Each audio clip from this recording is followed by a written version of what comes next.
اتنا ہے کہ آپ دیکھیں کہ حضرت اسرافیل علیہ السلام جو ہے وہ سور منہ میں ڈالے بیٹھے انتظار کر رہے ہیں کہ کب حکم ہو جائے، کب حکم ہو جائے، زمین آسمان اپنی جگہ سے ٹل جائیں۔ اس لیے وہ لوگ جو ہیں اس بارے میں فرمایا سَاقُلَتْ فِي السَّمَاوَاتِ وَالْأَرْضِ، میں تو تمہیں اس کے بارے میں صرف اتنا بتا سکتا ہوں کہ وہ ایک بہت بڑا حادثہ ہوگا زمین اور آسمان میں، ایک حادثہ ہوگا۔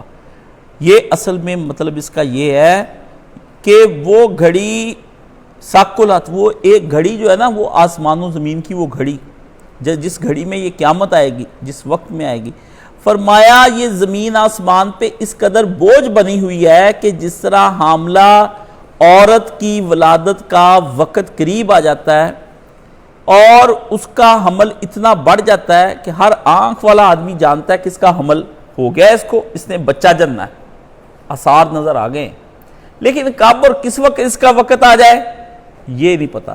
اسی طرح اس زمین و آسمان میں جو کچھ اس وقت چل رہا ہے اس کی نشانیاں ہر آدمی کو نظر آ گئی ہیں، جیسے حاملہ عورت کے حمل کا آدمی کے علم میں آ جاتا ہے کہ اس کا حمل جو ہے وہ اس قسم کا حمل ہے اور یہ کسی وقت بھی بچہ جن سکتی ہے۔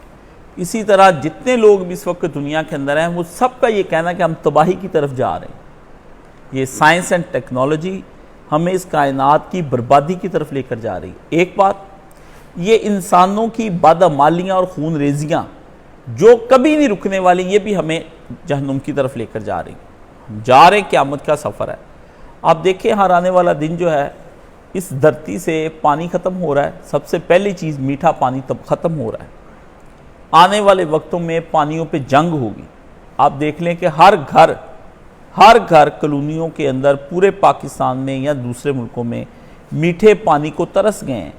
آپ یہ دیکھیں زمین کا پانی کڑوا ہو گیا ہر جگہ سے۔ خوراک آپ کی 2 نمبر آ گئی ہے، ٹھیک ہے، آپ کے موسموں کا پتہ ہی نہیں چلتا، کب سردی آ جاتی ہے کب گرمی آ جاتی ہے، کچھ نہیں پتہ چلتا اس کے بارے میں۔ ہاں جی، تپش دن بہ دن بڑھتی جا رہی ہے اور سردی کم ہوتی چلی جا رہی ہے۔ تپش کے بڑھنے میں آپ کی چمنیوں کا، آپ کے کارخانوں کا، آپ کی سڑکوں کا، سیمنٹ کی عمارتوں کا، یہ تپش کو جذب کرتے ہیں۔ آپ کے جہاز چلتے ہیں، آپ کو پتہ ہے اتنی تو ایک چمنی بربادی نہیں اتارتی جتنا آپ کا جہاز جو ہے کتنے لاکھ لیٹر جو ہوتا ہے وہ جلا دیتا ہے۔ مجھے تو پتہ ہے نا، میں تو پاس کھڑے ہو کے جہاز میں تیل بھرتا رہا ہوں، ٹھیک ہے۔ تو وہ جب جاتا ہے تو سارا کاربن کہاں جاتا ہے؟ اس کو کوئی تصور ہی نہیں کرتا، چونکہ وہ فضا میں ہو جاتا ہے، اس لیے کوئی تصور ہی نہیں کرتا کہ وہ آلودگی پھیلاتے ہیں۔ سیارے جو انہوں نے جو آسمانوں میں بھیجے ہوئے ہیں اور جو خلا کے اندر انہوں نے ابھی تک اتنا گند ڈال دیا ہے کہ خلا کے اندر بھی جو ہے وہ جو اوپر ہی ان کا ختم ہو جاتا ہے تیل تیاروں کا، سیاروں کا، جو ان کے اوپر جن کو یہ جاسوسی کے لیے بھیجتے ہیں، وہ پھر خلا میں تیرتے رہتے ہیں، وہ نیچے آتے ہی نہیں۔ خلائی سٹیشن اوپر چھوڑے ہوئے ہیں، خلا تباہ، زمین تباہ، کوئی چیز ان کی سمندروں، اور اوپر سے انسانوں کی بدعمالیاں، انسانوں کی بات۔ فرمایا یہ ساری چیزیں مل کے یہ بات بتا رہی ہیں کہ اب یہ ایک حادثہ ہوگا، لیکن اس کے علامات اور آثار دیکھ لو ویسے ہی ہیں جیسے ایک عورت کے پیٹ میں حمل ہو، تو ہر ایک کو پتہ یہ ہو کر رہے گا، لیکن یہ اس کا کریکٹ وقت یہ نہیں مجھے پتہ۔ اب آگے آ جائیں، آگے کہتے ہیں کیا اللہ نے فرمایا لا تاتیکم الا بغتۃ، ان سے کہہ دو وہ قیامت اچانک ان کے اوپر آ پڑے گی۔ اور موت جو ہے انسان کی موت، یہ 2 موتیں ہیں، ایک موت ہے انفرادی، ایک موت ہے اجتماعی۔ انفرادی موت بھی ہر انسان کے لیے قیامت ہے، جس کی موت آ گئی اس پر قیامت آ گئی، کیونکہ قیامت نام ہے اعمال صالحہ کے بند ہو جانے کا۔ آپ کا وقت نہیں رہ جانا کہ آپ موت کے وقت میں کوئی عمل صالح کر سکیں، نہ اس کے بعد رہ جانا ہے۔ تو قیامت بھی عمل صالح اور ایمان اور توبہ کے دروازے بند ہو جانے کا نام ہے، ٹھیک ہے، اس کے بعد تو آ ہی جانا ہے۔ تو فرمایا یہ تجھ سے قیامت کا پوچھتے ہیں، کہ وہ تو ایک حمل ہے جس طرح کسی وقت بھی عورت کا وہ ہو سکتا ہے۔ تو فرمایا وہ قیامت لا تاتیکم الا بغتۃ، وہ قیامت تم پر آہستہ آہستہ نہیں آئے گی، اچانک آئے گی۔ حضور نبی علیہ الصلوۃ والسلام سے، میں نے مولانا اسحاق صاحب سے جب یہ پہلی دفعہ سنا تو میں نے بھی یہی سوال کیے، جب آدمی آتا ہے نا تو قیامت کا ہی سوال کرتا ہے، یہ نہیں کہ میں نے نہیں کبھی کیا۔ تو میں نے کہا مولانا صاحب یہ بتائیں بھی قیامت کب آئے گی؟ تو انہوں نے مجھے ڈانٹا نہیں، انہوں نے مجھے کچھ نہیں کہا، انہوں نے مجھے کہا کاشف بیٹا قیامت اس حالت میں آئے گی کہ ایک آدمی کپڑے والے کو پیسے دے کر تھان لے رہا ہوگا، قیامت آ جائے گی۔ ایک آدمی جو ہے وہ اپنے جانور کو حوض پر لے کر جائے گا پانی پلانے کے لیے، جانور پانی کے لیے منہ ڈال رہا ہوگا اور قیامت آ جائے گی۔ تو میں نے کہا اس کا مطلب کیا ہوا؟ کہتے اس کا مطلب یہ ہوا کہ دنیا اپنی روزمرہ کے کاموں میں بیزی ہوگی، کوئی ان کو کوئی خیال تک نہیں ہوگا، کوئی ان کے دماغ میں نہیں ہوگا تیاری توبہ۔ سورج مغرب سے نکل جائے گا پھر بھی لوگ توبہ نہیں کریں گے، ہاں جی، سارے آثار آ کے چلے جائیں گے اور زمین پر ایک بندہ نہیں رہ جائے گا، اور خانہ کعبہ سارا گرا دیا جائے گا۔ ادھر خانہ کعبہ کی اینٹیں گرائی جا رہی ہوں گی، ادھر کوئی شاپنگ مال بنا لینا ہے نا عربیوں نے، جس طرح اب عربی کر رہے ہیں، تو یہ شاپنگ مال بن جانا ہے وہاں پر خانہ کعبہ کی جگہ پر۔ انہوں نے کہنا ہے ادھر کون آتا ہے، خالی ہو جانا ہے، ان کا پلازا بنا لو اپنا، کیونکہ عربیوں کو پلازا، نیوم سٹی، اب یہ نیوم سٹی بھی جو بنا ہے یہ آپ کو پتا کیسے بنایا ہے اس نے؟ یہ شہزادے نے ایسے بنایا ہے، ادھر قوم لوط ہے تباہ ہوئی، ادھر قوم شعیب ہے، اس طرف قوم صالح ہے، تینوں کے تباہ شدہ کھنڈرات کے درمیان میں اس نے یہ شہر بسایا ہے۔ اور وہ جا کے کہاں پہ نظر آتا ہے؟ مصر میں، اور ادھر سے پھر ادھر آنا جانا شروع ہو جائے گا۔ اس سے کہا برباد ہوئے تو پھر ہم کیا کریں؟ نبی نے وہاں سے گزر جانے کو کہا ہے۔ وہ پھر آپ کا سی پیک بن رہا ہے ایک نا پورا، اس شہر کو پھر کراچی لگتا ہے، اس کراچی کو سیدھا کرنے کے لیے، کراچی کے گرم پانیوں تک آنے کے لیے چائنا نے پاکستان سے مدد مانگی ہے، اور چائنا جو ہے اس کا یار بن گیا رشیا۔ چائنا نے اپنی اعلیٰ سفارتکاری سے جو ہے وہ محمد بن سلمان کو قائل کر کے ڈالر کے اندر سے نکلنے کو کہا کہ نکلو اس کے اندر سے، ٹھیک ہے۔ اب ڈالر کے زیر اثر سے نکلنے کے لیے پاکستان بھی پر تول رہا ہے، کیونکہ پاکستان کی معیشت تباہ ہو رہی ہے۔ تو ایسے میں چائنا نے ایک بلاک ترتیب دیا، روس، پاکستان، چائنا، ایران، عرب ممالک سارے، اور یورپ کو بھی ساتھ ملایا۔ یورپ ملتا نہیں تھا ساتھ، امریکہ کے زیر اثر تھا، اس پر کیا کیا؟ روس کے ساتھ والا کون سا علاقہ جس پہ حملہ ہوا ابھی؟ یوکرائن پہ حملہ کر دیا۔ جتنا یورپ ہے، یورپ سارے کو جو اس کو جو امپورٹ کیا جاتا ہے، سارا کچھ ایکسپورٹ کیا جاتا ہے، وہ گندم غلہ سارا ادھر سے کیا جاتا ہے۔ تو یورپ کو قابو کیا اس طرح سے، کل کا فرانس کا صدر ادھر چلا گیا ہے، کیونکہ وہی سب کا ماما ہے، فرانسیسی صدر، وہ ادھر چلا گیا ہے۔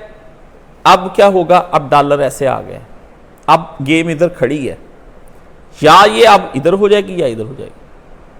تو پاکستان کو قابو کرنے کے لیے سعودی عرب کو ڈالا گیا، سعودی عرب کو کہا آپ کو چودھری ہم بنائیں گے، تو اس نے پھر ان شریفوں کو بلا لیا اس کی، کیونکہ سی پیک اس عمران خان نے ختم کیا تھا، انہوں نے کہا اس کو ختم کرو، کھڈے لائن لگاؤ۔ امریکہ اب یہ اتحاد ہونے نہیں دینا چاہتا، وہ کہتا ہے یہ اتحاد ہو گیا تو ڈالر سے تو ختم ہو جائے گا، ٹھیک ہے۔ پاکستان پہ اتنے برے حالات ہیں، چائنا نے کہا تب مدد کرنی ہے جب تم لوگ ہمارے ساتھ پکا سودا کرو گے، پہلے ہی تم لوگوں نے ہمارا رول بیک کرا دیا ہے۔ امریکہ نے یہ کروایا، سارا جو نواز شریف کو نکالا ہے یہ امریکہ نے نکالا ہے، ٹھیک ہے نا، اس نے نکالا ہے، کیونکہ اس کے عزائم جو تھے وہ نواز شریف پورا نہیں ہونے دے رہا چاہ رہا تھا۔ نواز شریف تو سی پیک لا کے خطے میں چائنا کو لے کے آ رہا تھا، ٹھیک ہے نا، معاشی دھماکہ کرنا چاہتا تھا، تو اس نے پھر رجیم چینج عمران خان کی بھی ہوئی، رجیم چینج اس کی ہوئی ہے نواز شریف کی، ٹھیک ہے۔ تو اب چائنا نے رجیم چینج کر رہا ہے، سمجھ گئے؟ یہ آپ اپنی بات ذہن میں رکھ لیجیے۔ درمیان میں بات اس لیے آ گئی کہ یہ اب بہت بڑا ایک بن جائے گا، پھر یہ اور بھی اگلی بات بتا دوں، یہ ہو قیامت کا راہ، میں اس لیے یہ بات بتائی، پھر یہ چائنا کا راج ہونا شروع ہو جائے گا۔ کیا؟ چائنا کا راج شروع ہو جائے گا، وہی راج جو امریکہ کا ہے، سارا افغانستان، یہ وہ سارا، پھر یہ وہ قرآن مجید کی آیت پوری ہوگی کہ پھر تم دیکھو کہ یاجوج اور ماجوج جو ہیں یہ پوری دنیا پر چڑھ دوڑے، یہ پھر پوری دنیا پہ چڑھ دوڑے گا جب یہ ہو جائے گا۔ یہ قیامت کی نشانیاں پوری ہو رہی ہیں۔ یہ سارا پہلے امریکہ تھا تباہ کر رہا تھا کفار، اب یہ ادھر سے کر رہے ہیں۔ تو اللہ پاک نے یہاں سے ان سے فرمایا، ان سے کہہ دیں کہ یہ ہونا سارا کچھ اچانک ہے، اسی طرح موت بھی تم کو اچانک آ جائے گی اور تم برباد ہو جاؤ گے۔ یسألونک کأنک حفی عنہا، یہ تجھ سے اس طرح دریافت کرتے ہیں جیسے تو نے بہت کھوج کر کے، کرید کر کے، دریافت اور جستجو اور اہتمام کر کے تو نے ڈھونڈ لیا ہو کہ قیامت کب آئے گی۔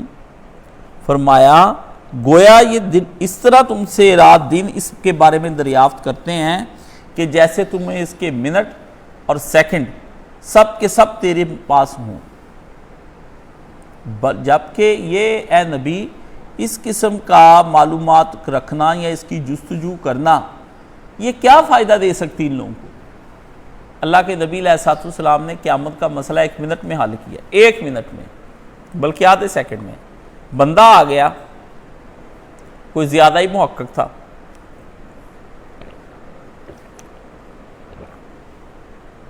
اس نے آ کے کہا یا رسول اللہ صلی اللہ علیہ وآلہ وسلم یہ بتائیں کہ قیامت کب آئے گی؟ کچھ زیادہ شکی مزاج کے بھی ہوتے ہیں نا، پھر ان سے جب آپ بات شروع کر لیں تو پھر وہ آپ کو کیا کرتے، جینے نہیں دیتے۔ وہ کیا کرتے ہیں، پھر آگے بحث شروع کرتے، پھر ایس گل دا کی جواب ہے، پھر ایس دا کی جواب ہے، پھر یہ ہوتی بڑی ڈھیٹ ہڈیاں جن کے دل میں ٹیڑھ ہوتی نا، قرآن مجید نے کہا وہ اس طرح کے سوالوں کے پیچھے پڑ جاتے ہیں۔ پھر اس کا کیا جواب ہے، میرا کہ وہ تو پھر نہیں ماننے گا، پھر انہوں کی کیا، آگے سے استاد کے ایسی لا یعنی بحث شروع کر دینی جس کے اندر حکمت نام کی کوئی چیز نہ ہو۔ یعنی یہ اس لیے یہ ساری تفصیلات یہ لوگ پوچھ رہے ہوتے ہیں کسی بھی مسئلے کے اندر، تاکہ جب ان کو پورا علم ہو جائے اور کہیں کوئی کمی رہ جائے تفصیلات کے اندر تو پھر یہ حقائق سے منہ موڑنے کا ایک بہانہ آ جائے گا، لو میری اس گل دا تو جواب نہیں دے سکے۔ یہ بڑی بری بیماری ہے، اندر ہی اندر گھستے چلے جانا، یہ بندے کو تباہ بھی کر دیتی ہے۔ یہ اگر کسی نے بریک بینی سے کوئی کام کرنا ہے تو وہ پہلے پورا علم حاصل کرے۔ اگر آپ نے سمندر کے اندر اترنا ہے اور اس کے نیچے جانا ہے تو پھر آپ کو پہلے تیرنا آنا چاہیے، سانس بند کرنے کی مشق ہونی چاہیے، پھر آپ کو پتا ہو کہ نیچے شارک مچھلیاں بھی رہتی ہیں، مگر مچھ بھی رہتے ہیں، سانپ ہیں، اژدہے ہیں، کرنٹ لگانے والی مچھلیاں ہیں، آکٹوپس ہیں، کروڑوں جانور ہیں، ان سے میں نے کیسے بچنا ہے؟ آپ کے پاس وہ ہتھیار ہونے چاہیے۔ یعنی ایک علم ہے پورا۔ اگر ایک آدمی کسی مرشد کی پیچھے بیٹھ کر ایک لمبی تپسیا اور ریاضت اور مجاہدہ نہ کر لے، اس کو ان سوالوں کے پیچھے نہیں پڑنا چاہیے۔ سمجھ گئے؟ تفصیلات جاننے کا حق صرف اس آدمی کو ہوتا ہے جس آدمی کے دل کے اندر ٹیڑھ نہ ہو اور علم پورا ہو، پھر اس کے بعد سوال کرتا ہے۔ تو فرمایا یہ لوگ نبی سے تفصیل پوچھنے کی اللہ نے ممانت کی ہے۔ فرمایا یہ نبی علیہ السلام نے اس سے فرمایا اچھا تم یہ بتاؤ کہ تم نے قیامت کے لیے کیا تیار کر رکھا ہے؟ آگے ہی فرض کرو قیامت میں میں بتا دیتا ہوں بھی 2050 چونی ہے، ہوں تو دس بھی تو کی تیار کیتا ہے، کل آنی ہے، ہوں بھائی ہونی دس بھی کی تیار کیتا، تو دس گھنٹے تک آ جانی ہے، قیامت 9 بجے آنی ہے۔ بھائی بات تو ہمارے صالح کی ہے، بھی تم دنیا میں آئے ہو، قیامت نام اس بات کا کہ ایک آدمی سے پوچھا جائے گا، احتساب کیا جائے گا کہ زندگی کی جو سانسیں تم کو دی گئی تھیں یہ تم نے ٹوٹل تمہارے اتنے کروڑ سانسیں بنتی ہیں، ان سانسوں کا حساب دو۔ سانس کے حساب سے بھائی چلنا ہے قیامت کے دن. آنکھوں کی جو جھپکتا ہے یہ تلنا ہے, سانسیں تلنی ہے, دل کی دھڑکنیں تلنی ہے, آپ کی نبض کتنی بار چلتی ہے یہ تلنی. یہ ہے قیامت کے دن کے حساب. ان کو تم نے کہاں کہاں استعمال کیا تھا؟ اتنی دھڑکنیں جب تمہاری تھیں یہ تم نے زنا میں گزاری, اتنی بار زنا میں دل دھڑکا, اتنی بار شراب پینے پہ دھڑکا, اتنی بار بے ایمانی کی محفل میں دھڑکا, اتنی بار ذخیرہ اندوزی میں, اتنا. کیا کریں گے انسان وہاں کھڑے ہو کے خدا کی بارگاہ؟ اس لیے قیامت کا شوق رکھنے کی بجائے اعمال صالحہ کی طرف توجہ کرنی چاہیے. سمجھ گئے کہ میرے پاس میری تو قیامت آئی کھڑی ہے. جب بندہ 40 سال کا ہو جاتا ہے پھر قیامت ہی قیامت ہے, پھر قیامت ہی قیامت ہے. پھر کیا ہے اس کے پاس؟ چلو اس سے پہلے تو کوئی ہوتی ہے, بندے کے اندر دماغ خراب ہوتا ہے اس کا, ٹھیک ہے نا, ہو گئی اب آپ کی عمر, داڑھی کا ایک بال سفید آ جائے یہ قیامت ہے. کالے بالاں چ جدو بگے آ گئے تو پھر موت سنیا آیا. یہ جو بال سیاہ بالوں میں سفید آ جاتا ہے نا, یہ موت کا پیغام آتا ہے. کہتے جاؤ دے گھر سنا دے کے آ, وہ پیغام دینے والا پھر پیغام دینے کے لیے آتا ہے. تو اللہ نے کہا یہ سفید بالوں کو کہا اس کو پیغام دے دے کہ ہم نے تجھ کو لے جانا ہے, تیری توانائیاں کمزور ہونی شروع ہو گئی ہیں, تیرے سفید بال آ گیا, پتہ چل گیا کہ تیرے جسم کے اندر اب کمی وٹامنز, پروٹین, منرلز ہیں, اس کی اب آنی شروع ہو گئی. پھر اس کا حل کیا کرتا ہے؟ اس کا حل کرتا ہے اودے اتے پولی کلر لاندہ ہے. پولی کلر کے ذریعے سے حقائق چھپانے کی کوشش کرتا ہے. 42 نمبر 43 نمبر ہیں, عورتیں آج کل گولڈن کلر کرا لیتی ہیں, گولڈن کلر کرا دیتی, کہتی ہے اے رنگ گولڈن کر دو جی. میں نے ایک عورت سے پوچھا اپنے خاندان کی, بھی یہ تم لوگ گولڈن کیوں کراتی ہو؟ کہتی جی اسی کرائیے نا کالا اچ بال پھر وہ چٹا آ جاندے ہے, وہ پھر نہ سان ٹکنے اوکھے ہو جاندے, پھر کرانا پیندا, یہ ذرا 4 دن کٹ جاندا. آپ کو پتہ ہے میں بھی تو پھر ریسرچ کرتا ہوں نا, بھی یہ کیوں یہ کالا چھٹ کے گولڈن تے پیچھے کیوں پئیاں بڑھیاں؟ وہ پتہ چلا کہ فیشن نہیں ہے, پیسے بچاتی ہیں غریبڑیاں, ہے نہیں پیسے نہ کو کالا کی نہ کرائی جان, بندے نہیں دیندے پیسے نہ, اور فیشن پورا رکھنا ہے اسی. اب بندے بھی کرانے لگے گولڈن. میرے ہاں کرسچن کام کرتا ہے تو اس کو میں نے کہا یہ تم نے یہ بال کیوں ڈائی کرائے ہوئے؟ ایسٹر کہتا ہے 200 روپیہ لایا, ایویں نہیں لایا, بہتے کرتے سی انہیں. میں کہا واہ, ہر تو آدمی موت سے بھاگنا چاہتا ہے, منہ موڑنا چاہتا ہے. ہر وہ نشانی جو انسان کے جسم میں آتی ہے کمزوری کی اور بیماریوں کی, وہ اس کا حل ڈھونڈتا ہے, اس کمزوری کا اس کا حل ڈھونڈتا ہے. شوگر ہو گئی ہے انسولین لگاؤ, دل کمزور ہے مجونے جو ہے نا نستور وہ کھاؤ, فلانی شے کھاؤ, خمیرے کھاؤ, بادام گوڑ کے سردائیاں پیو, انجیریں کھاؤ, کھجوریں کھاؤ. اللہ کہتا ہے کھاؤ جو مرضی کھا لو, ایک گئی جوانی مڑنا آنی, پویں لاکھ خوراکاں کھائیے. یہ آنی ہے گئی آئی جوانی, گئی جوانی جویں بدلان دی چھاں, پویں رہ گئی 4 دیاڑے پھر بھی بھول دی نہ. بھولتی نہیں ہے نا, بار بار یاد ہوتا. تینوں کی دساں سی کی ہوندے سی, بھی ہوندے سی یاد نظریہ آ رہا, تسی آہی ہوندے سی جو نظر آ رہے ہیں. اس تو بھی بھیڑا حال ہو جانا تھوڑا جدو پھٹے تے پے ہونا تسی, ٹھیک ہے نا. نہ ہر حرکت اپنی مرضی سے کرنی, سال جدھر مرضی ہلا دے, جدھر مرضی لو. اس دن ننگے ہونا ہے, یہ بھی نہیں کہہ سکنا آپ نے کہ میری شلوار نہ لائیں.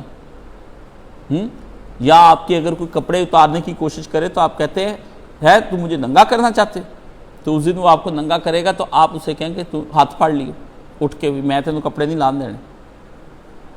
حاجی, چودھری, ملک, ٹوانے, راجے, میے, ہاں سب زرداری, بلوچ ہے جی, وہ پتہ کیڑیاں قوماں نال, مگسی شخصی, پتہ کیا کچھ لگایا ہوتا ہے. بھی ہم ہیں, ہم کہاں ہیں, سب فنا ہیں, سب فنا ہیں.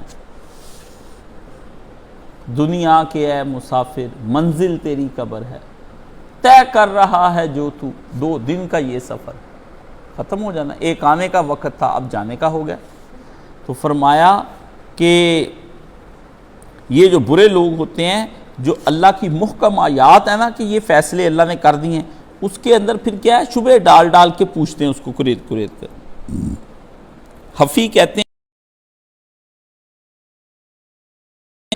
تو فرمایا یہ تجھ سے نبی ایسے سوال کرتے ہیں جیسے تو نے بہت تحقیق کر کے اس کے سیکنڈ اور منٹ جو ہے نا دیکھ لیں۔ اللہ نے اپنے نبی کے بارے میں بھی بتا دیا ہے، نبی کے بارے میں بھی بتا دیا۔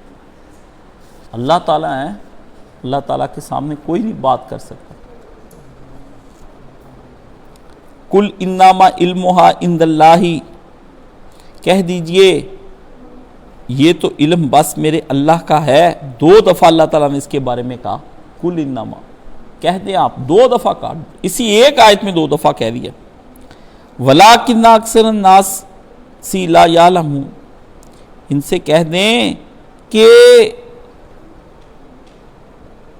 اللہ اکبر، کہ نبی کا کام تو بس ڈرانا اور خبردار کرنا ہے، وقت بتانا نہیں ہے۔ لیکن فرمایا اللہ تعالیٰ نے کہ بہت سے لوگ اس بات سے واقف نہیں ہیں، کیوں کہ وہ بلا وجہ ہی اللہ کی حدود علم کے اندر دخل دینے کی کوشش کر رہے ہیں، وہ ہٹتے نہیں ہیں، ان کو چسکے ہیں، اللہ نے کہا دین کے چسکے ہیں، چسکوں سے اللہ نے کہا دینی باتوں میں چسکوں سے باز رہو، جو کام کی بات ہے وہ مرشد حقیقی سے لو اور عمل صالح کرو۔ یہ لیلۃ القدر کے بارے میں آج ہے 25 تاریخ ہے، اللہ تعالیٰ ایک رات نبی کی زندگی 25ویں، لوگ اس کے بارے میں بڑا پوچھتے مجھ سے، میں کہا جی میہ پی رہا سی ہے تو پھر میہ تو اگے پیچھے بھی پہندا، 25 دسمبر تو پہندا، سائی کہن کے ساڑھے بھی لیلۃ القدر 25 کو آئی ہے، کوئی نشانی آپ بتائیں اس دن کرسچنوں کی عید ہوگی، ہندوؤں کی ہوگی، یہ کیا کرتے ہیں؟ اللہ کے بندے ہر شب شب قدر است گر تو قدر دانی، اگر تو قدر کرے تو ہر شب ہی شب قدر ہے، نہ قدر کرے تو شب قدر میں قدر نہ کرے، نہ کرے تو شب قدر میں قدر نہ کرے۔ ہاں جی، وہ لوگ جنہوں نے اپنے ماں باپ کی کو قدر نہ کرنی ہوتی، وہ آپ اپنے ابو امی کو فادر ڈے مدر ڈے ایک دن منا کے فارغ کر دیتے ہیں، لیکن جو ماں باپ کے حقیقی فرما بردار ہوتے ہیں وہ روزانہ اپنی ماؤں کے پاؤں دبا، پاس بیٹھ باتیں کر، گفتگو سن، اس سے بڑا ماں کے پاس کیا تحفہ کہ آپ ماں کو وقت دے رہے ہیں۔ پھول دینے سے اور ماں کو ایک آدھ شال دینے سے کیا تحفے میں، یہ بات نہیں ہے۔ تو ہر دن کو مدر ڈے بنائیں، ہر شب کو شب قدر بنائیں۔ فرمایا اب آپ نے اس کی بات کو نا ذرا غور سے، اب ساری میں اب آپ کو اس کی ایک چھوٹا سا اس ایک آیت پر بتاتا ہوں۔ یہ جو جاہل ہوتے ہیں نا منکرین، ان کی باتوں کی ترتیب دیکھ رہی، یہ کہتے ہیں آپ نبی ہیں، نبی کا دعویٰ رکھتے ہیں، ہاں جی، اگر نبی کا دعویٰ رکھتے ہیں تو پھر علم غیب تو تھانوں ہوئے گا۔ اب سنتے جائیں، سنتا جا اور شرماتا جا، جن کے لیے میں سنا رہا ہوں ان کو بھی پتہ ہے میں کیا زیادہ رکھ رہا ہوں۔ آپ علم غیب، آپ نبی ہیں، جی ہاں میں نبی ہوں، تو پھر نبی کے لیے تو علم غیب بھی ہوتا ہے، ہاں جی، تو علم غیب تو پھر قیامت بھی آ گئی، ہاں جی، تو پھر قیامت کا پورا پورا علم بھی آ گیا، ہاں جی۔ اچھا، تو اگر آپ اس کا تفصیل علم بھی آپ کے علم میں ہوگا تو نبی کہتا نہیں میرے پاس اس کا تفصیلی علم نہیں، تو کہتا اگر آپ یہ علم نہیں رکھتے تو پھر تسی نبی کداں ہوئے؟ پکڑ لے، الٹی کہانی چلانی ہے، پہلے اور ہی بات شروع کی ہے، ٹھیک ہے نا۔ اس لیے سب سے بڑی غلطی یہ ہے کہ نبی کیا جو منصب رسالت ہے نا، اس کے لیے کلی علم غیب کا سرے سے کوئی وجود ہی نہیں، اس کا کوئی عنصر نہیں ہے، یہ اس کا حصہ نہیں ہوتا رسالت کا، کہ رسول کو علم غیب کلی سارے کا سارا علم ہو۔